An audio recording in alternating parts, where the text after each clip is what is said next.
जय हिंद दोस्तों हम लोग सीटेट 2022 के लिए मैथ्स की प्रिपरेशन कर रहे हैं, जिसके अंतर्गत हम सीटेट के जो प्रीवियस ईयर पेपर हैं उनके जो मैथ्स के क्वेश्चन हैं उन्हें यहाँ पर डिस्कस करते हैं। तो आइए इस वीडियो में देखने वाले हैं कि सीटेट का जो 4 जनवरी 2022 को पेपर हुआ था उसमें मैथ्स के कौन कौन से क्वेश्चन आए थे उन्हें यहाँ पर हम डिस्कस करेंगे। दोस्तों अगर आप सीटेट की तैयारी कर रहे हैं तो पुराने पेपर की मैथ्स जरूर हल कर लीजिए, क्योंकि पुराने पेपर के ही पैटर्न के आधार पर ही जो नया पेपर आता है उसी के आधार पर भी क्वेश्चन पूछे जाते हैं। आप देखिएगा, अगर आप सारे पेपर सॉल्व करेंगे तो आपका एग्जाम में डेफिनेटली फ़ायदा होने वाला है। तो आइए देखते हैं। देखो यहाँ पर क्वेश्चन मैंने लिया है, एक वर्ग की सीमा 16 सेंटीमीटर है। इस वर्ग के चारों कोनों से 1 सेंटीमीटर भुजा वाला एक छोटा वर्ग काट कर निकाल दिया गया।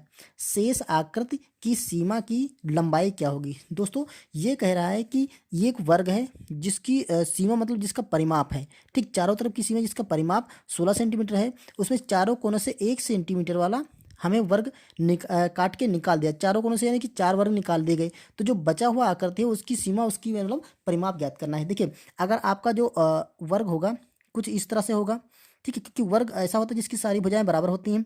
तो ये हमारा मान लेते हैं एक वर्ग है और उसने कहा है कि इस वर्ग से 16 इसकी जो परिसीमा है, मतलब ये जो लंबाई, ये देखिए यहाँ से ये जो भुजा है इसकी, और यहाँ से ये भुजा, और यहाँ से ये भुजा, और यहाँ से ये भुजा, इन चारों भुजाओं का जो योग है वो आपका है 16 सेंटीमीटर। कितना है? 16 सेंटीमीटर।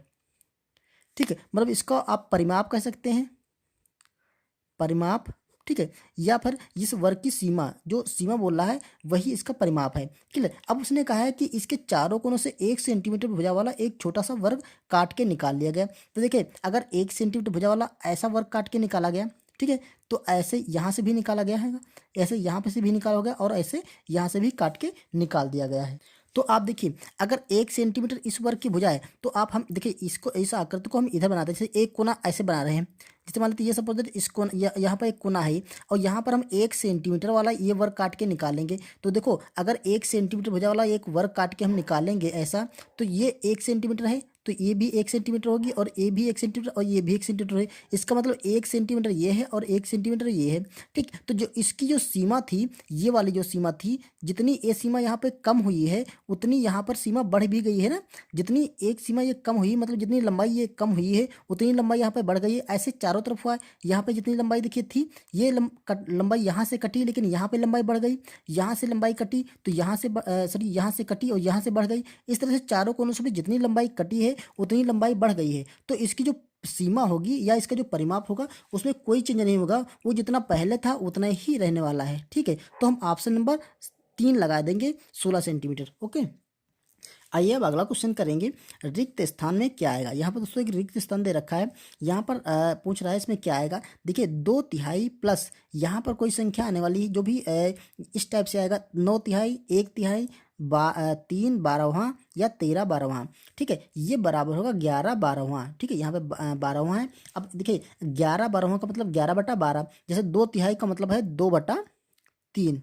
ठीक है, प्लस लगा है तो प्लस लगाओ। अब यहाँ पर कोई भी संख्या आएगी, जो भी संख्या आएगी छोड़ो, यहाँ पर हम उसको x मान लेते हैं। ठीक, बराबर 11/12 का मतलब है 11/11 का 12वां भाग। ठीक है, तो यहाँ पर 11/12 हो जाएगा। क्लियर? अब इसको सॉल्व कर लेते हैं और हमें आंसर इस फॉर्म में लाना है। तो देखो, x की वैल्यू हमें निकालनी है, तो x बराबर हमारा हो जाएगा यहाँ पर 11/12, और ये प्लस का है, बराबर किधर जाएगा तो माइनस का हो जाएगा, 2/3। अब इसको देखिए, कैलकुलेट करते हैं, इसका जो एलसीएम आएगा वो हो जाएगा हमारा 12। क्लियर? अब देखो 11 है तो 11 के नीचे 12 इसका एलसीएम है, तो 11 को तो किसी से मल्टीप्लाई नहीं करना है, या फिर 1 से मल्टीप्लाई करेंगे। देखिए, 11 से 12 से इसको भाग करेंगे, एलसीएम को 1 आएगा तो 1 लिखेंगे, माइनस का यहाँ पर 2 करेंगे और मल्टीप्लाई लगाएंगे, 3 से इसे भाग करेंगे, तो 3 से भाग करेंगे, 3 चक्कू 12, 4 बार जाएगा, तो यहाँ पर 4 हो जाएगा। अब देखो, जो ये मान आ गया वो आएगा 11 कम 11 और माइनस का 4 दूना 8 बटा आपका 12। तो यहाँ से देखिए, ये मान हो गया 11 से 8 जाएगा तो 3 और बटा 12 हो जाएगा। तो देखिए, यहाँ से हमारा जो x का मान आ गया वो 3/12 आ गया। अब दोस्तों इसी को हम क्या लिख सकते हैं, इसको लिख सकते हैं हम 3/12, 12। ठीक है, 3/12। तो यही हमारा इस क्वेश्चन का आंसर हो जाएगा। ऑप्शन नंबर हम जो 3 है उसको लगा देंगे। ठीक है, ये 3 बार हुआ, यही आंसर इस क्वेश्चन का आंसर हो जाएगा। अगला क्वेश्चन दोस्तों है, एक चौराहे पर लगी ट्रैफिक की बत्तियां क्रमशः 30 सेकंड, 45 सेकंड, 1 मिनट और 75 सेकंड के बाद बदल जाती हैं। ठीक है, यदि सभी बत्तियां एक साथ दोपहर के 1:35 PM मतलब दोपहर के 1:35 पर बदलती हैं तो अगली बार, ठीक है, कब बदलेंगी? इन बत्तियों को बताना है कि अगली बार एक साथ ये कब बदलेंगी। देखिए उन्होंने कहा है कि 30 सेकंड, 45 सेकंड, 1 मिनट और 75 सेकंड बाद वो बदल जाती हैं। ठीक है, तो अगली बार एक साथ कब बदलेंगी, हमें ये संख्याएं दे रखी हैं, इनका हम एलसीएम निकाल लेंगे तो हमें पता चल जाएगा कि अगली बार वो किस समय बदलने वाली हैं। तो देखिए यहाँ पर है आपका 30 सेकंड, ठीक है, और ये है आपका 45 सेकंड, और अगला है आपका 1 मिनट। तो दोस्तों 1 मिनट दे रखा है तो इसका मतलब हमारा 60 सेकंड हो जाएगा, तो यहाँ पर 60 सेकंड हो गया। अब अगला 75 सेकंड दे रखा है तो यहाँ पर 75 सेकंड। अब इनका सबका हम एलसीएम निकाल लेंगे तो वो हमारा उस समय मतलब उतने सेकंड बाद वो एक साथ बदलेंगी। ठीक है, और उसके बाद में हम टाइम जोड़ लेंगे कि 1:35 के बाद कितने बजे बदलेंगे, तो उनको हम मिनट में चेंज कर लेंगे, फिर हम कैलकुलेट कर लेंगे। तो आइए पहले इसका एलसीएम निकालते हैं।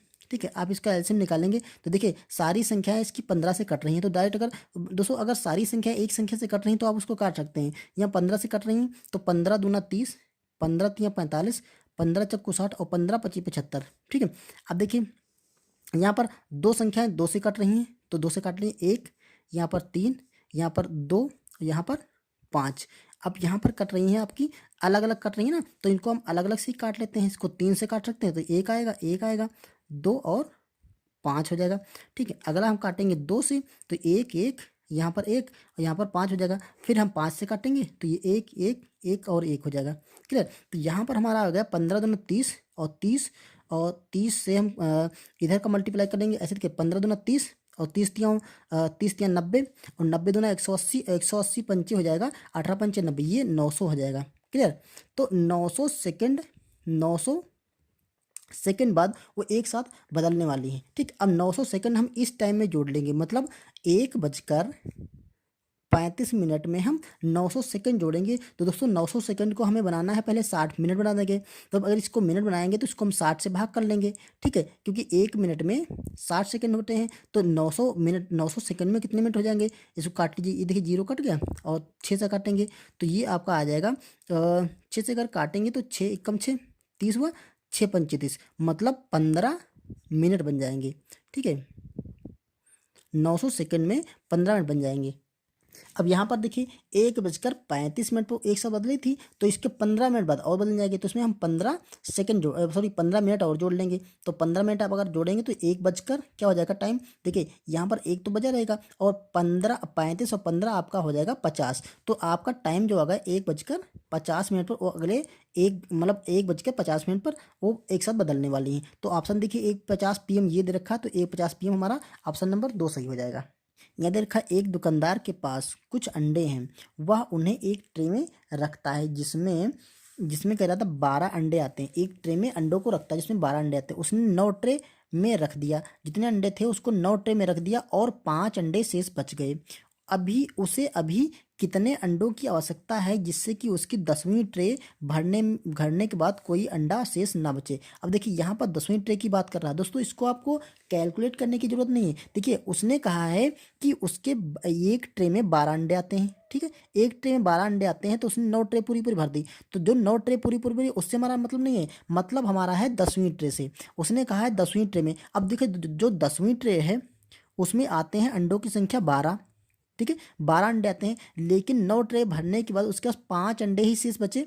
ठीक है, 5 अंडे तो उसके पास सिर्फ तो 12, देखिए 12 अंडे उस 10वीं ट्रे में भरने के लिए हमें 12 अंडे चाहिए, लेकिन उसने कहा है कि 5 अंडे उसके पास बचे हैं। तो ये 5 अंडे तो उसके पास शेष बचे थे, तो हमें अभी 12 पूरे करने के लिए यहाँ पे कितने 7 अंडों की और आवश्यकता होगी। अगर 7 अंडे उसके पास हों तो ये 10वीं ट्रे क्या होगी, पूरी भर जाएगी। 7 5 12 मिलके 12 हो जाएंगे और पूरी ट्रे भर जाएगी। तो इस तरह से हम इसका ऑप्शन ऐसे ही लगा सकते हैं, ऑप्शन नंबर 3 7 अंडों मतलब 7 अंडों की आवश्यकता होगी और 7 अंडे उसको मिल जाएंगे तो वो कोई भी अंडा शेष नहीं बचेगा और उसकी पूरी ट्रे भर जाएगी। ओके, तो इसका क्वेश्चन का आंसर इस तरह से आप आसानी से निकाल सकते हैं।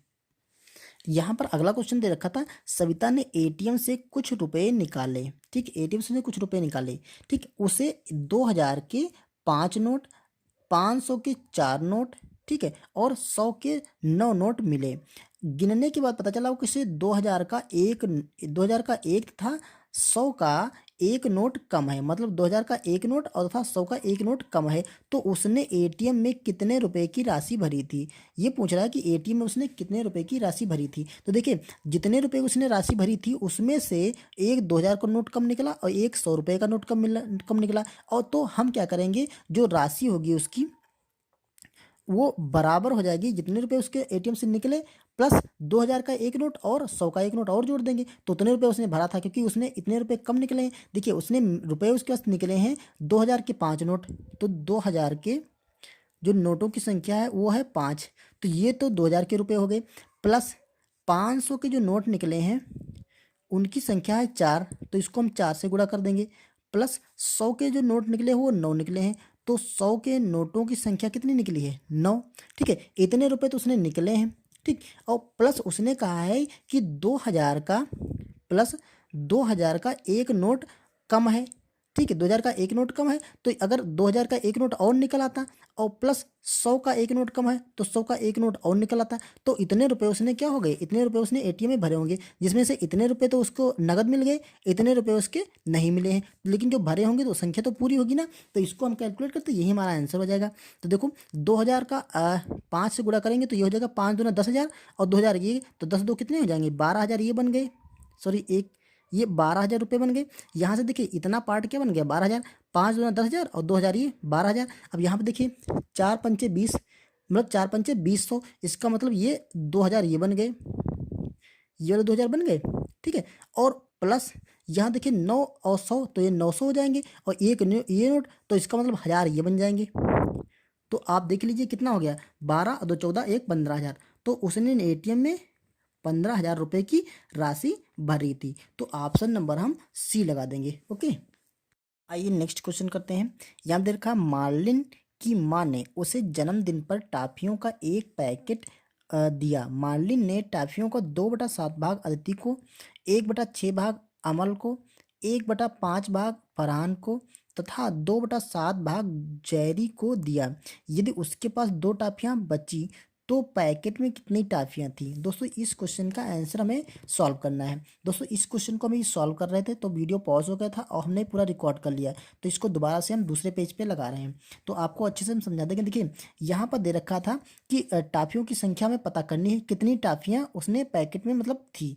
ठीक है, तो मान लेते हैं पैकेट में जो टॉफियों की संख्या वो x थी। ठीक, अब उसने कहा है उसी टॉफियों का 2/7 हिस्सा अदिति को दे दिया। ठीक है, तो इसी में से हम घटा देंगे 2/7 भाग किसका x का, क्योंकि x का ही 2/7 भाग था, तो ये x का 2/7 भाग हमने अदिति को दे दिया। और जो टॉफियाँ देखिए एक तो हिस्सा ये घटा दिया, ठीक है, प्लस दूसरा हिस्सा घटाया है 1/6 भाग अमल को दिया। तो देखिए ये जो जितने भाग उसने बांट दिए हैं वो हम एक साथ जोड़ करके सारी टाफियों की जो संख्या है उसमें से घटा देंगे, तो जो शेष टाफी बचेगी वो हमारी 2 टाफी आ जाएंगी। ठीक है, तो देखिए 2x/7 प्लस 1x, मतलब x/6 है ना, 1/6 भाग है, तो हम लिख सकते हैं x/6 भाग उसने अमल को दे दिया। टाफियों की संख्या का छठा भाग एक अमल को दे दिया।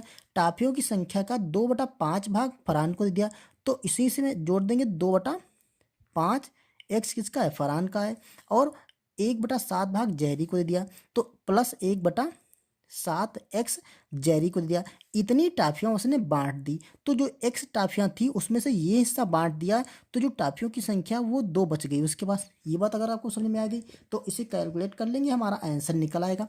अब देखिए हमें क्या करना है, एक्स माइनस ये जो पूरा पार्ट है इसको हम ऐड कर लेंगे। तो देखो सबसे पहले हम क्या करेंगे, इसकी जो हर में संख्या दे रखी है उनका हम एलसीएम निकालेंगे। तो हर में दे रखा है 7, 5, 6 और 7, तो दोस्तों इसका जब एलसीएम हम निकालेंगे तो इसका एलसीएम 210 निकलेगा। आप इसका एलसीएम निकाल करके चेक कर सकते हैं, 210 निकलेगा। तो अब देखिए 2x यहाँ पर है, तो 2x को हम 7 से देखिए 2x है, इसको मल्टीप्लाई करेंगे 7 से इसे भाग करेंगे तो 7 3 21, तो यहाँ पर आएगा 30। ठीक है, प्लस ऐसे ही x को हम मल्टीप्लाई करेंगे 6 से भाग करेंगे तो ये आएगा 35 बार जाएगा। देखिए 6 3 18 और 6 पंचे 30, तो ये आएगा आपका 35 बार। प्लस यहाँ पर 2x है, इसको हम मल्टीप्लाई करेंगे, देखो 5 से जब भाग करेंगे तो 5 चक्कू 20 और 5 2 10, मतलब 42, टू प्लस यहाँ पर 7 है तो 7 त्रिक के मतलब 30x, ये हिस्सा हमारा ऐड करने पर आएगा और बराबर इसमें घटाएंगे वो 2 बचेगा। ठीक है, अब इसे हम कैलकुलेट कर रहे हैं। देखो x माइनस यहाँ पर क्या हो जाएगा, इसको अब हम जोड़ लेंगे तो देखिए हम इसको जोड़ रहे हैं। देखिए यहाँ बचेगा 30 दूना 60 हो जाएगा। ठीक, 60x यहाँ पर हो जाएगा 60x, और जब इसे करेंगे तो 35x आएगा। इसे करेंगे तो देखिए 42 दूना 84x आएगा। यहाँ पर 30x, अब इसको हम फिर से जोड़ लेते हैं x माइनस, इसको जब हम जोड़ेंगे तो 60 और 30, देखिए यहाँ पर ऐसे जोड़ सकते हैं 8 3 11 और 12 13 14 14 6 20, ये हो जाएगा 200। और यहाँ पर देखिए 5 और 4 9, यानी कि 209x बटा 210, ये हमारा बराबर हो जाएगा सॉरी यहाँ पे हाँ बराबर हो जाएगा 2 के। ठीक है, यहाँ 200 दिख नहीं रहा, यहाँ पे 210 बराबर 2 के। ठीक, अब क्या करेंगे, हम इसको एलसीएम लेकर के जोड़ लेंगे। देखो यहाँ से आगे कह रहे हैं, यहाँ जब एलसीएम लेंगे तो यहाँ पर 210 हो जाएगा, तो ये 210x माइनस 209x बटा 210 बराबर हो जाएगा हमारा 2 के। ठीक है, अब देखिए यहाँ पर 210 से 209 घटाएंगे तो हमारा 1x बचेगा, मतलब हमारा x ही बचेगा, x बटा 210 बराबर हो जाएगा 2 के। अब यहाँ पे 1 करेंगे और क्रॉस मल्टीप्लाई करेंगे। जब क्रॉस मल्टीप्लाई करेंगे तो देखिए x का 1 से करेंगे तो यहाँ पर x रहेगा, x बराबर यहाँ पर 210 को हम 2 बार मल्टीप्लाई करेंगे तो यहाँ देखिए 0 और यहाँ पर 2 और यहाँ पर 4, मतलब 420 आ गया। तो जो टाफियों की संख्या थी वो 420 थी। ठीक है, तो हम ऑप्शन देखिए 420 कौन सा था, ऑप्शन नंबर हमारा डी सही है, 420 टाफियाँ, तो हम ऑप्शन नंबर 4 लगा देंगे। ओके, तो दोस्तों इस वीडियो में इतने ही क्वेश्चन। अब इसके जो नेक्स्ट क्वेश्चन बचे हैं वो हम नेक्स्ट वीडियो में करेंगे। तो उम्मीद है अगर ये क्वेश्चन आपकी समझ में आ गए होंगे तो हमारे वीडियो को लाइक कर लीजिए, चैनल को सब्सक्राइब कर लीजिए, नहीं किया है तो। मिलते हैं नेक्स्ट वीडियो में किसी नेक्स्ट प्रीवियस ईयर क्वेश्चनों के साथ। ओके, तब तक के लिए थैंक यू।